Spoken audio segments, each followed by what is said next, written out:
lo dijo en la primera hora. Bueno, ya está acá con nosotros Giovanni Atariguana. Don Giovanni, bienvenido, ¿cómo le va? Muy buenos días, Fabricio, es un gusto. El día de ayer también tuvimos que ver en pantalla compartida tanto la Asamblea como lo que pasaba en la Champions League. Así vino. Y creo que en los dos casos la serie está abierta. Muy bien, le escuchó al secretario de Seguridad hace minutos. Algunas partes, sí. ¿Qué le parece la visión del gobierno a través del secretario de Seguridad sobre los temas vinculados a la lucha social versus posibles actitudes que puedan ser consideradas como terroristas en medio de esta lucha social? Giovanni. Bueno, decir que es lamentable que el presidente Guillermo Lasso no tenga un plan de seguridad integral. Tendría dos partes de ese plan de Guillermo Lasso. La una es sálvese quien pueda, como la idea ilusoria de armar a la población, y la otra es militarizar el país y llevarnos a un régimen autoritario, donde precisamente paguen justos por pecadores. Vale ver las despensas internacionales, Fabricio. En el año 2006 el gobierno mexicano declaró la guerra y mandó al ejército a combatir el narcotráfico. Luego de 15 años y un poco más, el narcotráfico sigue siendo un negocio rentable en México, pero se han perdido más de 100,000 vidas que no son narcotraficantes, que no son delincuentes, porque la población se quedó en un fuego cruzado. Pero adicionalmente, en la visión que ha planteado el secretario Bravo, es evidente que más allá de la ineficiencia en combatir a la inseguridad, a la delincuencia organizada, es obvio que hay un condumio de militarizar el país y usar el tema de la fuerza militar para criminalizar y eventualmente cometer crímenes de lesa humanidad contra la protesta social. No le corresponde en ninguna circunstancia, Fabricio, a las Fuerzas Armadas, a la policía o al gobierno declarar que tal o cual protesta es terrorismo social. Ese es un tema de un delito que está tipificado en el Código Integral Penal, sobre el cual podemos y debemos debatir el alcance y los estándares internacionales de derechos humanos, pero en cualquier circunstancia el tema de terrorismo tiene que ser llevado ante los jueces y por un fiscal. Entonces no podemos ubicarnos en ninguna circunstancia, por fuerte que sea, en un país además que estamos al borde de un estallido social, efectivamente que a partir de ahora cualquier acción de protesta, como lo han hecho no solamente este gobierno, lo hizo Lenín Moreno y en su momento también Correa, de calificar toda protesta social de terrorismo. Eso obviamente es un peligro para la democracia. Ahora bien, yo le pregunto a usted si no reconoce que dentro de las protestas sociales se han generado acciones que no deberían ser parte de la protesta social y que pueden ser consideradas judicialmente como actitudes terroristas. Octubre de 2019, junio de 2022, por mencionar dos ejemplos. Giovanni. Creo que hay que ver los casos de manera puntual, porque precisamente cuando se utilizan políticamente, lo que se busca es deslegitimar la protesta. Por ejemplo, tanto en octubre como en junio fuimos millones de ecuatorianos que nos opusimos a un programa de ajuste del Fondo Monetario Internacional. Obviamente hubieron excesos, eventualmente pudieron existir delitos que deben ser investigados y sancionados. Veamos el caso de la Contraloría General del Estado. Ahí efectivamente se estableció unos procesos contra decenas de manifestantes, muchos de los cuales fueron menores de edad, pero en el contexto de la investigación la Fiscalía no pudo demostrar la culpabilidad de la mayoría de aquellos, y es más, por versiones incluso de la propia Contraloría se estableció que hubieron incluso oscuros intereses de una operación de bandera negra y que fue gente de la propia Contraloría interesada que hizo esa quema. Entonces, el tema no es tan sencillo.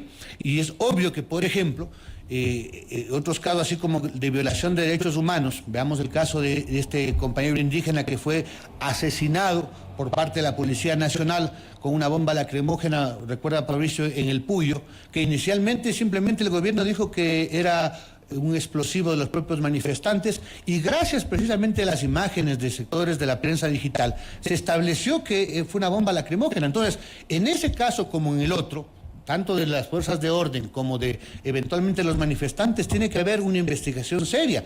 Lo que es lamentable es que el poder, y eso es una constante no solamente en el Ecuador, utilice este tipo de cosas para descalificar y calificar cualquier visión crítica del pueblo, cualquier reclamo por libertades como simplemente terrorismo. ¿Cómo separamos lo uno con lo otro? Le quiero insistir en esa pregunta. Porque la protesta social es legítima. Ya es necesaria inclusive y está garantizada por la Constitución. Pero lo que no garantiza la Constitución ni la ley es el terrorismo, la destrucción de los bienes públicos, de la propiedad privada. ¿Cómo separamos lo uno de lo otro y cómo lo identificamos, Giovanni? Bueno, es claro y absoluto. Cuando hay una movilización, una organización, hay unas causas que se defienden. Es frente a una política equivocada, la elevación de los combustibles, el reclamo por presupuesto para la salud, para la educación, frente a la corrupción. Y obviamente esa causa tiene organizaciones y tiene manifestantes que en lo fundamental buscan que sean acciones organizadas y pacíficas. Si en el curso de ese hay enfrentamientos, que habría que verlo también quién tiene el monopolio de las fuerzas, de las armas, es el Estado. Te recuerda, Fabricio, cómo el 1 de mayo, el 8 de marzo, al iniciar este gobierno, simplemente se dejó a decenas y a centenas quizás de mujeres por parte de la Policía Nacional. Obviamente ahí hay que ubicar los excesos. Si existen dentro de la protesta elementos, digamos, que la distorsionan, que podrían entrar en el terreno del delito o del atentar a la propiedad privada, obviamente deben ser condenados, deben ser aislados y obviamente no forman parte de la causa que las organizaciones sociales y políticas defendemos. Ahora bien, frente a todo este panorama, ¿cómo ven ustedes el presente y el futuro marcado por la discusión política de hoy, que es el juicio político al presidente de la República? Se ha allanado ayer el camino para que la Asamblea llame a juicio político al presidente. Entiendo que será la próxima semana. El ministro de Gobierno esta mañana le acaba de decir al país que el presidente se va a presentar en la Asamblea Nacional. ¿Cómo ven ustedes el escenario? Fabricio, creo que más allá de lo que pasa en la Asamblea, el presidente Guillermo Lasso está caído, porque el pueblo ecuatoriano ya tiene un dictamen, un veredicto sobre la gestión del presidente de la República, al cual calificamos de incapaz, de responsable de las condiciones paupérrimas que vive la población y que sobre todo ahora se ha demostrado que tiene responsabilidades políticas en la corrupción y está acusado inclusive de narcopolítica. Vamos a ver qué pasa en la Asamblea Nacional. Como dice el dicho, amanecerá y veremos. 88 votos expresados el día de ayer son bastante cercanos a los 92. Vamos a ver cómo actúan las fuerzas políticas, particularmente, Fabricio, tenemos la expectativa del Movimiento de Unidad Plurinacional Pachacútec, porque de los poco más de 20 asambleístas que no asistieron o que se salieron de la sesión, 11 corresponden a esa tienda política. Y creo que obviamente tendremos que mirar cómo esos asambleístas, o la mayoría de aquellos, porque no esperamos nada de gente como el señor Vanegas, defensor confeso del presidente de la República, pero hay otros que responden al movimiento indígena, como Yucaylia en el tema de Tungurahua, la profesora Consuelo Vega en el caso de Morona Santiago y otros, ¿qué le van a decir a su base social, a sus provincias? Vamos a ver efectivamente qué dice la CONAIE.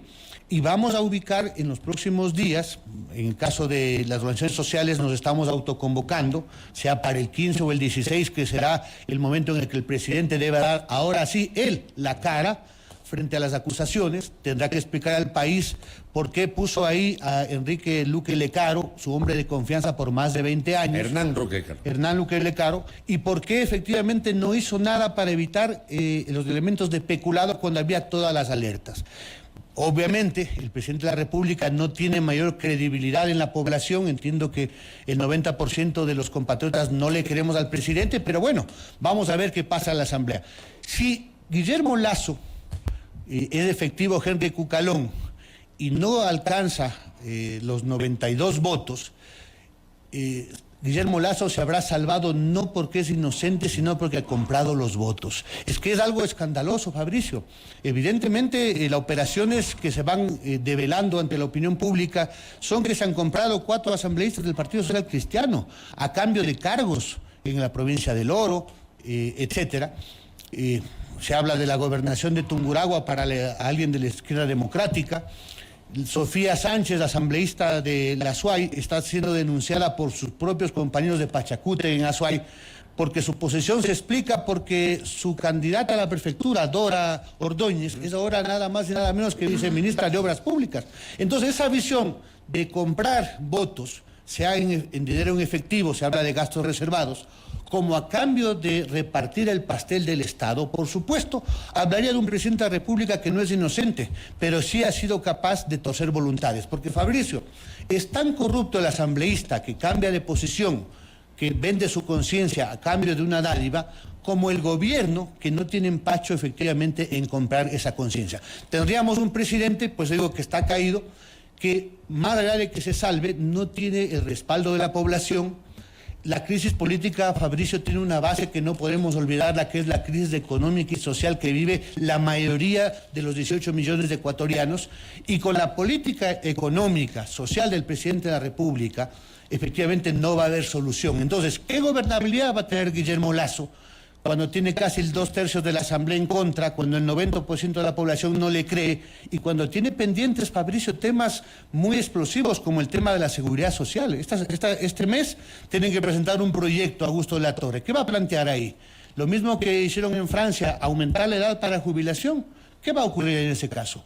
¿Qué pasa con el acceso a la salud? No hay medicinas, Fabricio, en los hospitales, y eso tiene que ver con la responsabilidad del Estado. ¿Qué va a pasar con la negociación de un nuevo acuerdo con el Fondo Monetario Internacional que se está cocinando? ¿Qué implica eso? ¿Una nueva elevación de los combustibles? ¿Implica meterle acelerador en el tema de las privatizaciones, toda la industria petrolera? Entonces estamos hablando en condiciones en las cuales un gobierno signado por incapaz, signado por la corrupción con el de Guillermo Lasso, no tendría gobernabilidad Pero alguna. usted ha hablado puntualmente de que ha habido compra de conciencias. Hay comportamientos de legisladores que de pronto decidieron abandonar sus agrupaciones políticas, pero le pregunto si hay evidencias de que efectivamente recibieron canonjías, cargos públicos, reparto del poder, como le llaman algunos, a cambio de respaldar al presidente de la República y no votar por una moción de censura de destitución. No tenemos todas las pruebas, pero no tenemos duda alguna. Y citaba yo. No tiene pruebas, pero tampoco dudas, dice usted. No todas las pruebas, pero es evidente. El Partido Social Cristiano ha puesto en evidencia un listado de cargos en la provincia del Oro. A propósito de la asambleísta, me parece, Noblecilla, ¿no es cierto? Karen Noblecilla. Es evidente que el director del Partido Naranja, digamos, ha recibido cuotas en Tungurahua, la gobernación y la delegación del BEDE. Es evidente que Dora Ordóñez, candidata de Pachacute en el Azuay, es viceministra ahora de Obras Públicas, ¿no es cierto?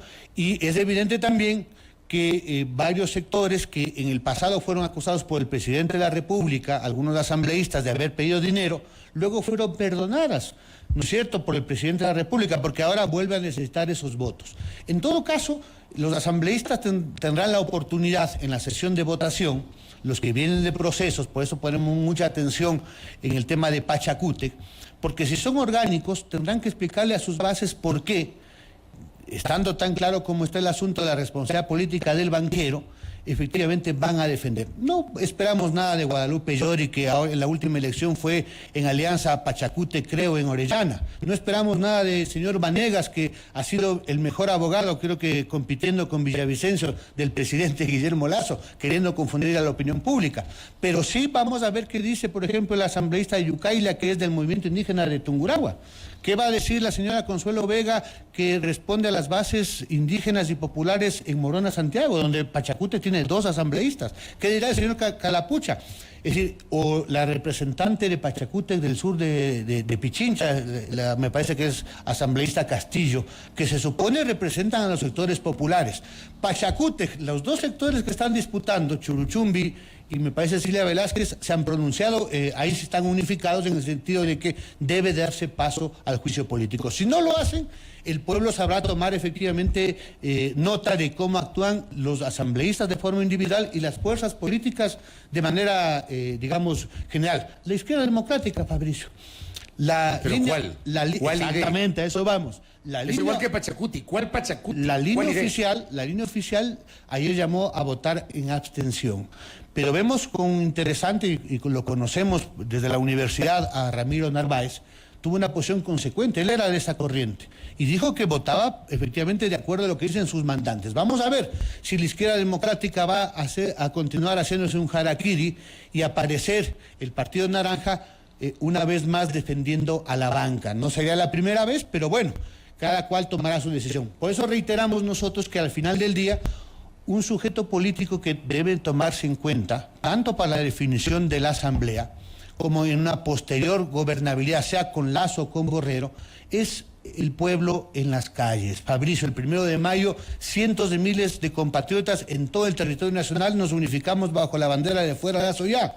Es un tema y un actor político que en el pasado ha actuado y obviamente si la Asamblea, si los bloques no tienen la capacidad de dar una respuesta a la actual crisis política, lo que se viene es una conflictividad social y obviamente el pueblo tendrá que actuar en defensa de la vida y de la democracia. Correcto. Giovanni, gracias por el tiempo. Muy amable. Gracias, Fabricio. Giovanni Atariguana y su posición sobre el juicio político y también esta discusión sobre protesta social y terrorismo a propósito de la entrevista que tuvimos hace minutos con el secretario de Seguridad Pública del Estado, el general Wagner Bravo. 8:55.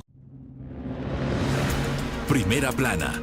Todas las noticias, todas las voces.